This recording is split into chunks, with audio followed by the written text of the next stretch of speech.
ಗುರುವಾರ ಆಗಸ್ಟ್ 8ರ ಸಂಚಿಕೆ ಆಸೆ.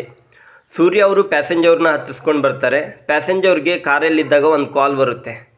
ಅವರು, ಹಲೋ, ನಾನು ಫಾರಿನರ್ಸ್ ಜೊತೆ ಮೀಟಿಂಗಲ್ಲಿದ್ದೀನಿ, 7th ಫ್ಲೋರಲ್ಲಿದ್ದೀನಿ, ಇವಾಗ ಕೆಳಗಡೆ ಬಂದು ಮಾತಾಡೋದು ಸ್ವಲ್ಪ ಕಷ್ಟ ಆಗುತ್ತೆ ಅಂತ ಹೇಳ್ತಾ ಇರ್ತಾರೆ.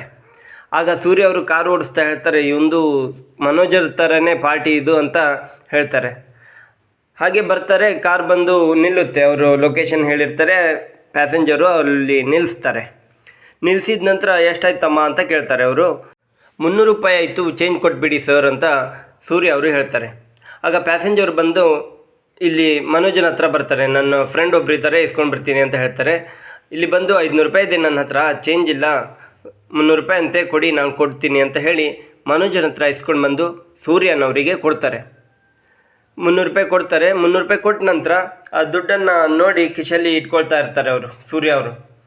ಇಟ್ಕೊಳ್ಳೋ ಹೊತ್ತಿಗೆ ನೋಡ್ತಾರೆ ಅದನ್ನ, ಅರೆ ಇದು ಬೆಳಿಗ್ಗೆ ತಂದೆಯವ್ರಿಗೆ ಕೊಟ್ಟಿದ್ದಲ್ಲ, ನಾನೇ ತಂದೆಯವರಿಗೆ ಅಂದರೆ ನಗಿಸಿರ್ತಾರೆ ಅವರು. ಅದರಲ್ಲಿ 50 ರೂಪಾಯಿ ನೋಟಲ್ಲಿ 8+1 9, ಆಮೇಲೆ ಐ ಲವ್ ಯು ಕೊನೆ ಮೈನಾ ಈ ಥರ ಇರುತ್ತೆ. ತಂದೆಯವರಿಗೆ ಇದನ್ನ ಹೇಳಿ ಬೆಳಿಗ್ಗೆ ನಗಿಸಿರ್ತಾರೆ. ಅದು ನೆನಪಿಗೆ ಬರುತ್ತೆ. ಓ, ಅಪ್ಪ ಇಲ್ಲೇ ಇರ್ಬೋದು, ನಾನೇ ಕೊಟ್ಟಿರೋ ದುಡ್ಡಲ್ಲ ಇದು 50 ರೂಪಾಯಿ ಅಂತ ಹೇಳಿ ಒಳಗಡೆ ಬರ್ತಾರೆ. ಅಪ್ಪ ಒಳಗಡೆ ಇದ್ದಾರೆ ಅಂತ. ಇಲ್ಲಿ ಪ್ಯಾಸೆಂಜರು ಮನೋಜನ ಜೊತೆ ಮಾತಾಡ್ತಾರೆ. ಏನು, ಹೇಗೆ ಬಂದ್ರಿ ಅಂತಾಗ, ನಾ ಕಾರಲ್ಲಿ ಬಂದೆ, ಮತ್ತು ಹೆಂಡ್ತಿಗೆ ಗೊತ್ತಾಗುತ್ತೆ ಅಲ್ಲ ಅಂತ ಹೇಳ್ತಾರೆ. ಶ್ರುತಿ ಅವ್ರಿಗೆ ರವಿ ಅವರು ಹೇಳ್ತಾರೆ, ಓ ಈ ಥರ ನೋಡಿ, ಇಲ್ಲಿ ನೋಡಿ ಬಂದಾಗ ನನಗೆ ಗೊತ್ತಾಯಿತು ಈ ಥರ ಆಗಿದೆ ಅಂತ ರವಿ ಅವರು ಹೇಳ್ತಾರೆ. ಶ್ರುತಿಯವರು, ನೀನು ಬರೋದಿಲ್ಲ ಅಂತ ಅಂದ್ಕೊಂಡಿದ್ದೆ, ನಾನು ಬಂದೆ ಅಲ್ಲ, ನನಗೆ ಅದೇ ಖುಷಿ ಆಯಿತು, ಸಂತೋಷ ಆಯಿತು ಅಂತ ಶ್ರುತಿ ಅವರು ಹೇಳ್ತಾರೆ. ಇನ್ನೇನು ಹೆದರ್ಕೋಬೇಡ ಅಂತ ರವಿ ಅವರು ಹೇಳ್ತಾರೆ ಶ್ರುತಿಗೆ. ಆಮೇಲೆ ಸೂರ್ಯ ಗಾರ್ಡನ್ ಒಳಗಡೆ ಬರ್ತಾರೆ. ಅಪ್ಪ ಇಲ್ಲೇ ಇರ್ಬೋದು ಅಂತ ಒಳಗಡೆ ಬರ್ತಾರೆ. ಮನೋಜ್ ಅವರು ಒಳಗಡೆ ಕೂತ್ಕೊಂಡು ಮೊಬೈಲಲ್ಲಿ ಏನೋ ಮಾಡ್ತಾ ಇರ್ತಾರೆ. ಇವನ್ನ ಸೂರ್ಯನನ್ನು ನೋಡಿಬಿಡ್ತಾರೆ ಮನೋಜ್ ಅವರು. ನೋಡಿ, ಅಯ್ಯೋ ಇವನು ಯಾಕೆ ಬಂದ ಅಂತ ಹೇಳಿ ಆ ಕಡೆ ಗಾರ್ಡನ್ನು ಅಡ್ಕೊಳ್ತಾ ಇರ್ತಾರೆ. ಅಂದರೆ ಸೂರ್ಯನ ಕಣ್ಣಿಗೆ ಕಾಣಬಾರ್ದು ಅಂತ. ಒಂದು ವೇಳೆ ಗೊತ್ತಾಗ್ಬಿಟ್ರೆ ಎಲ್ಲ ವಿಷಯ ಗೊತ್ತಾಗ್ಬಿಡುತ್ತೆ ಅಂತ ಮನೋಜ್ ಅವ್ರದ್ದು. ಇಲ್ಲಿ ಶ್ರುತಿಯವರು ಮನೆಗೆ ಬರ್ತಾರೆ. ಹಾಯ್ ಡ್ಯಾಡ್, ಹಾಯ್ ಮಾಮ್ ಅಂತ ಹೇಳಿ ಬರ್ತಾರೆ. ಅಮ್ಮ ಹೇಗಿತ್ತು ಶಾಪಿಂಗು ಅಂತ ಶೀಲಾ ಅವರು, ಅಂದರೆ ಶ್ರುತಿ ಅವರ ತಾಯಿಯವರು ಕೇಳ್ತಾರೆ. ತುಂಬ ಚೆನ್ನಾಗಿತ್ತಮ್ಮ, ರಾಜೇಶ್ ಅವರು ನನಗೆ ಸೀರೆ ಕೊಡಿಸಿದ್ರು, ತುಂಬ ಖುಷಿಯಾಯಿತು ಅಂತ ಹೇಳ್ತಾರೆ. ಆಗ ಶ್ರುತಿ ಅವ್ರ ತಂದೆಯವರು ಹೇಳ್ತಾರೆ, ಅರೆ ಆನೆ ಪಳಗಿಸೋದಕ್ಕೆ 180 ದಿನ ಬೇಕು, ಆಮೇಲೆ ಸಿಂಹ ಪಳಗಿಸೋದಕ್ಕೆ 220 ದಿನ ಬೇಕು, ಕುದುರೆ ಪಳಗಿಸೋದಕ್ಕೆ ಇಷ್ಟು ದಿನ ಬೇಕು ಅಂತ ಹೇಳ್ತಾರೆ. ಆದರೆ ನನ್ನ ಮಗನ ಒಂದೇ ದಿನಕ್ಕೆ ಎಲ್ಲ ಚೇಂಜ್ ಆಗಿಬಿಟ್ಲು ಅಂತ ಹೇಳ್ತಾರೆ ಶೀಲಾ ಅವರಿಗೆ ಅವ್ರ ತಂದೆಯವರು, ಅಂದರೆ ಶ್ರುತಿ ಅವರ ಅಪ್ಪ ಹೇಳ್ತಾರೆ ಶೀಲಾ ಅವರಿಗೆ. ಶ್ರುತಿಯವರು ಮೇಲ್ಗಡೆ ಬಂದು ರೂಮಲ್ಲಿ ಇದ್ಕೊಂಡು ರವಿ ಅವರಿಗೆ ಫೋನ್ ಮಾಡಿ ಹೇಳ್ತಾರೆ, ನನಗೆ ತುಂಬ ಖುಷಿಯಾಗಿದೆ, ಮನೇಲೆಲ್ಲರೂ ಖುಷಿಯಾಗಿದ್ದಾರೆ, ನಾ ಹೇಳ್ದಂಗೆ ಮಾಡು ಅಂತ ರವಿ ಅವರು ಹೇಳ್ತಾರೆ, ಅಂದರೆ ಕಾಲಲ್ಲಿ ಹೇಳ್ತಾರೆ. ಶೀಲಾ ಅವರು ಬರ್ತಾರೆ. ಒಳಗಡೆ ಬಂದು ಕಾಫಿಯನ್ನು ಕೊಡ್ತಾರೆ. ಯಾರ ಜೊತೆ ಮಾತಾಡ್ತಾ ಇದೆಯಾ ಅಂತ ಕೇಳಿದಾಗ, ನೀನು ಬಾವಿ ಅಳಿಯನ ಜೊತೆ ಅಂತ ಹೇಳ್ತಾರೆ. ಇಲ್ಲಿ ಗಾರ್ಡನಲ್ಲಿ ಸೂರ್ಯ ಅವರು ಮನೋಜ್ ಅವ್ರನ್ನ ಹುಡುಕ್ತಾ ಇರ್ತಾರೆ. ಮನೋಜು ಅಡುಕೊಂಡು ಕಡೆಗೆ ಗೊತ್ತಾಗುತ್ತೆ ಅಂತ ಹೇಳಿ ಅಲ್ಲಿ 2 ಜನ ಭಿಕ್ಷೆ ಬೇಡ್ತಾ ಇರ್ತಾರೆ. ಒಬ್ಬರು ಹೋಗಿರ್ತಾರೆ. ಅಲ್ಲಿ ಬಂದು ಅವರು ರಗ್ಗನ್ನು ಹೊತ್ಕೊಂಡು ಕೂತ್ಕೊಳ್ತಾರೆ.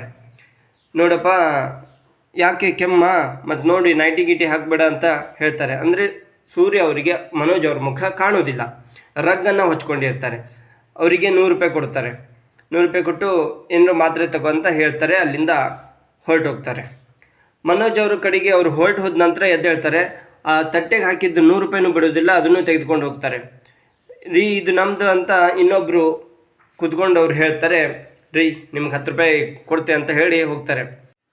ಅಲ್ಲಿಂದ ಒಳಗಡೆ ಬಂದು ಕೂತ್ಕೊಂಡು ಏನಾಯಿತು ಬ್ರೋ ಅಂತ ಕೇಳ್ತಾರೆ ಅವ್ರ ಫ್ರೆಂಡು. ಅಯ್ಯೋ ಬ್ರೋ, ನೀವು ಬಂದಿದ್ರಲ್ಲ ಈಗ ಕಾರಲ್ಲಿ, ಆ ಕಾರು ನನ್ನ ತಮ್ಮಂದು ಅಂತ ಹೇಳ್ತಾರೆ. ಓ ಹೌದಾ, ಮಾತಾಡ್ಸೋಕೆ ಹೋಗಿದ್ರಾ ಅಂತ ಮನೋಜ್ಗೆ ಅವರು ಕೇಳ್ತಾರೆ. ರೀ ಏನಾದರೂ ಗೊತ್ತಾಗ್ಬಿಟ್ರೆ ಬಹಳ ತೊಂದರೆ ಆಗ್ತಿತ್ತು ಅಂತ ಹೇಳ್ತಾರೆ. ಆಮೇಲೆ ಮನೋಜ್ ಅವರು ಅವ್ರಿಗೆ ಕೇಳ್ತಾರೆ, ನೀವು ಫೈನಾನ್ಸ್ ಮಾಡ್ತೀರಲ್ಲ, ನನಗೊಂದು 20,000 ರೂಪಾಯಿ ಕೊಡ್ತೀರಾ ಅಂತ ಹೇಳ್ತಾರೆ.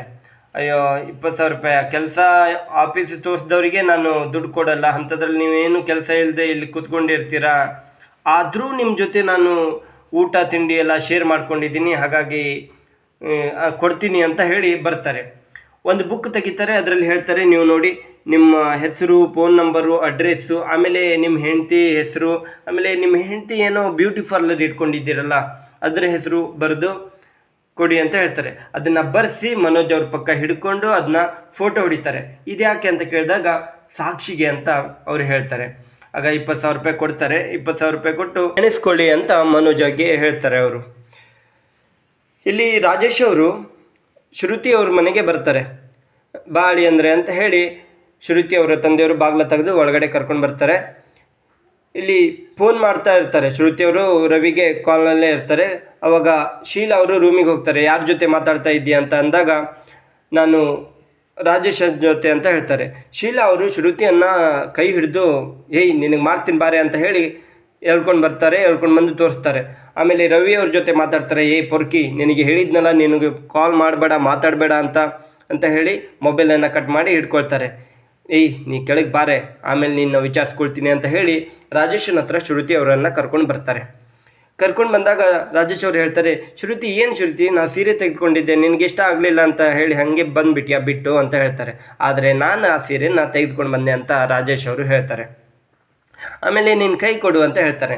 ಶೀಲಾ ಅವರು ಏಯ್ ನಿನ್ನ ಮದುವೆ ಆಗೋನು ಕಣೆ, ಕೈ ಕೊಡೆ ಅಂತ ಹೇಳ್ತಾರೆ. ಕೈ ಕೊಟ್ಟಾಗ ಒಂದು ರಿಂಗನ್ನು ರಾಜೇಶ್ ಅವರು ಹಾಕ್ತಾರೆ.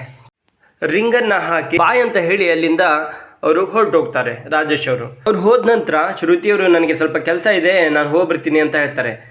ಶೀಲಾ ಅವರು ಶ್ರುತಿಯವ್ರ ಕೈ ಹಿಡಿದು ಎಳ್ದೊಂದು ಕೆನೆಗೆ ಕೊಡ್ತಾರೆ. ಯಾಕೆ ಹೊಡಿತಾ ಇದೆಯಾ ಅಂತ ಕೇಳ್ತಾರೆ.